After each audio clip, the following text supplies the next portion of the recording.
नमस्कार साथियों, हमारे YouTube चैनल में आपका स्वागत है। अपनी तैयारी को एक लेवल अप करने के लिए हमारे चैनल को सब्सक्राइब करें, बेल आइकन ज़रूर प्रेस करें जिससे सभी नोटिफिकेशंस आपको टाइम से मिलते रहें।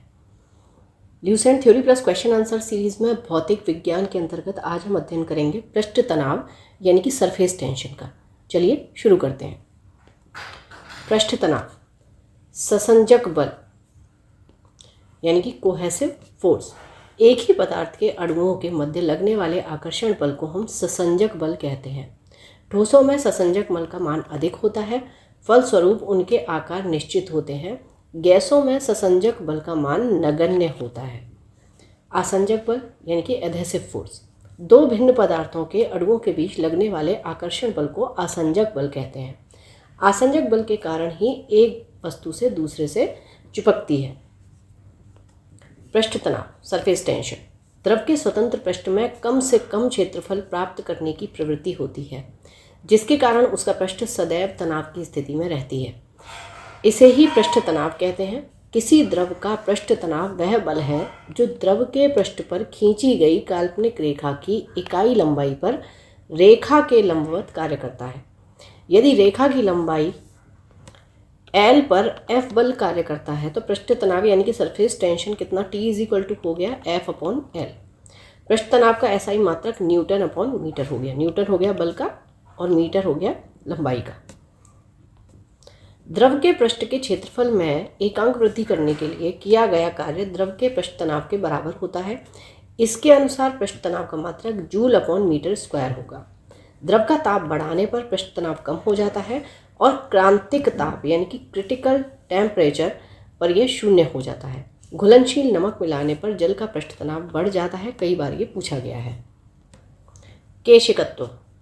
केश नली यानी कि कैपिलरी ट्यूब एक ऐसी खोखली नली जिसकी त्रिज्या बहुत कम तथा एक समान होती है, केश नली कहलाता है। केश नली में द्रव के ऊपर चढ़ने या नीचे दबने की घटना को केशिकत्व यानी कि कैपिलैरिटी कहते हैं। द्रव के केश नली में ऊपर चढ़ने अथवा नीचे गिरने का कारण द्रव का पृष्ठ तनाव है। किस सीमा तक द्रव केश नली में चढ़ता या उतरता है यह केश नली की त्रिज्या पर निर्भर करता है। संकीर्ण नली में द्रव का चढ़ाव अधिक तथा चौड़ी नली में द्रव का चढ़ाव कम होता है।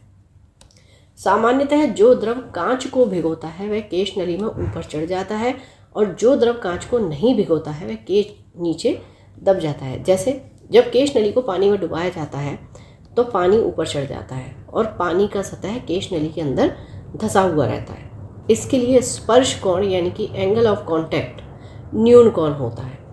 इसके विपरीत जब केश नली को पारे में डुबाया जाता है तो पारा केश नली में बर्तन में रखे पारे की सतह से नीचे ही रहता है और केश नली में पारा की सतह उभरा हुआ रहता है। इसके लिए जो स्पर्श कोण का मान है वो अधिक कोण होता है।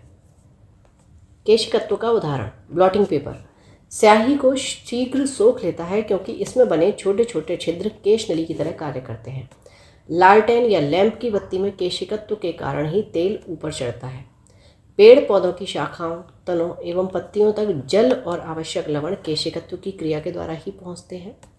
कृत्रिम उपग्रह के अंदर भारहीनता की अवस्था यदि किसी केश नली को जल में खड़ा किया जाए तो नली में चढ़ने वाले जल का स्तंभ का प्रभावी भार शून्य होने के कारण जल नली के दूसरे सिरे तक पहुंच जाएगा, चाहे केश नली कितनी भी लंबी क्यों ना हो। वर्षा के बाद किसान अपने खेतों की जुताई कर देते हैं ताकि मिट्टी में बनी केश नलियां टूट जाएं और पानी ऊपर ना आ सके और मिट्टी में नमी बनी रहे। पेन का निब बीच से चिरा होता है जिससे इसमें छोटी सी बारीक केश नली बन जाती है।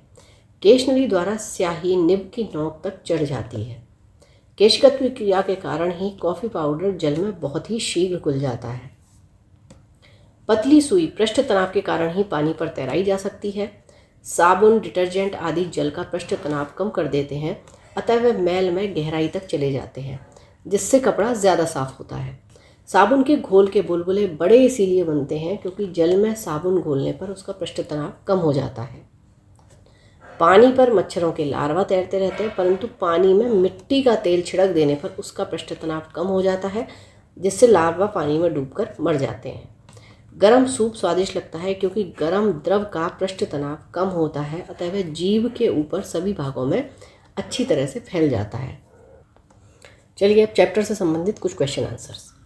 तेल की एक छोटी बूंद पानी पर फैल जाती है क्योंकि तेल का पृष्ठ तनाव अधिक होता है। साबुन द्वारा निर्मलन का क्या सिद्धांत है? पृष्ठ तनाव। वर्षा की बूंद का आकार गोलाकार किस कारण से हो जाता है? पृष्ठ तनाव के कारण। एक द्रव बूंद गोलीय आकार धारण कर लेती है पृष्ठ तनाव के कारण। स्थिर पानी में मिट्टी का तेल डालने पर मच्छर कम होते हैं क्योंकि यह लार्वा के सांस में बाधा डालता है। पानी से निकालने पर शेविंग ब्रश के बाल आपस में चिपक जाते हैं, इसका कारण है पृष्ठ तनाव। कपूर के छोटे छोटे टुकड़े जल की सतह पर क्यों नाचते हैं? पृष्ठ तनाव के कारण। जब शुद्ध जल में डिटर्जेंट डाला जाता है तो पृष्ठ तनाव घट जाता है। साबुन को जल में घोलने पर पृष्ठ तनाव घट जाता है। चलिए असर्शन रीजन देख लेते हैं कि अपमार्जक मैले कपड़ों से सरलतापूर्वक तेल और गर्द निकाल देते हैं। ठीक है, रीज़न क्या है कि अपमार्जक जल का पृष्ठ तनाव बढ़ा देते हैं। तो देखिए यहाँ ये रीज़न गलत हो जाता है, पृष्ठ तनाव घटा देते हैं। ठीक है, तो आपका ए सही है लेकिन आर गलत है। यदि केश नली का व्यास दुगना कर दिया जाए तो इसमें चढ़ने वाले जल सतह की ऊंचाई आधी रह जाती है। ठीक है, अगर व्यास दुगना होगा तो जो ऊंचाई है वो आधी रह जाएगी। जो पतली होगी उसमें ज़्यादा ऊंचाई तक जाएगा और जो चौड़ी होगी उसमें कम ऊंचाई तक जाएगा। श्यानता की इकाई होती है पॉइस। जब दो भिन्न भिन्न व्यास के केश नलियों को किसी द्रव में ऊर्ध्वाधर डुबाने पर चढ़े द्रव की ऊंचाई कम व्यास वाली केश नली में अधिक होगी। लैंप की बत्ती में तेल किसके कारण उबर उठता है? केशिकीय घटना के कारण। चलिए तो यहाँ हमारा ये चैप्टर कंप्लीट होता है। पढ़ते रहिए, बढ़ते रहिए, रिवीजन ज़रूर करते रहिए। Thank you for watching, keep learning, stay with me.